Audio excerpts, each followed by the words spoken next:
بسم اللہ الرحمن الرحیم۔ لقمان حکیم نے اپنے بیٹے سے کہا، اے میرے بیٹے، میں نے لوہا اور پتھر سب اٹھائے ہیں، لیکن قرض سے زیادہ بوجھل کوئی چیز نہیں اٹھائی۔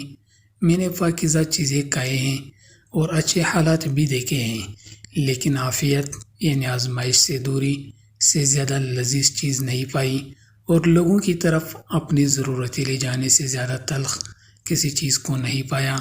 اے بیٹے، جو کہتا ہے وہ جھوٹ بولتا ہے کہ برائی کو ختم کرتی ہے۔ اگر وہ اپنے اس قول میں سچا ہے تو وہ دو مقامات پر آگ جلا کر دیکھیں کہ آیا ایک جگہ دوسری جگہ کی آگ کو بجھانے میں کس قدر مدد کرتی ہے۔ حقیقت تو یہ ہے کہ خیر اور بلائی بھی برائی کو ختم کر سکتی ہیں، بالکل اسی طرح جس طرح پانی سے آگ بجھ جاتی ہے۔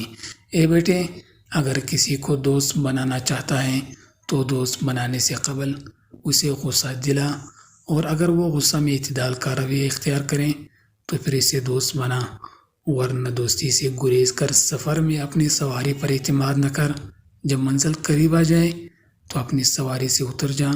شب کے آغاز میں سفر نہ کر، سفر میں اپنے ساتھ اپنی تلوار، جوتی، عمامہ، کپڑے، پانی، سوئی، دھاگا اور چینی وغیرہ رکھ۔ اپنے ہم سفر کا ہمدم اور ساتھی بن جا، سوائے اس صورت کے کہ جب وہ کوئی گناہ کا کام کرے۔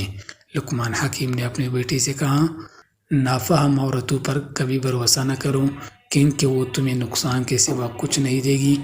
لقمان حکیم نے اپنے بیٹے سے فرمایا، حاسدین کی 3 علامتیں ہیں۔ نمبر 1، پیٹھ پیچھے لوگوں کی غیبت کرتا ہے۔ نمبر 2، ان کے سامنے چاپلوسی کرتا ہے۔ نمبر 3، دوسروں کی مصیبت پر خوش ہوتا ہے۔ مزید اس طرح کی ویڈیوز دیکھنے کے لیے ہمارے چینل کو سبسکرائب کریں۔ برائے مہربانی اس ویڈیو کو لازماً لائک اور شیئر بھی کریں، اور کمنٹ بھی ضرور کر دیجیے گا۔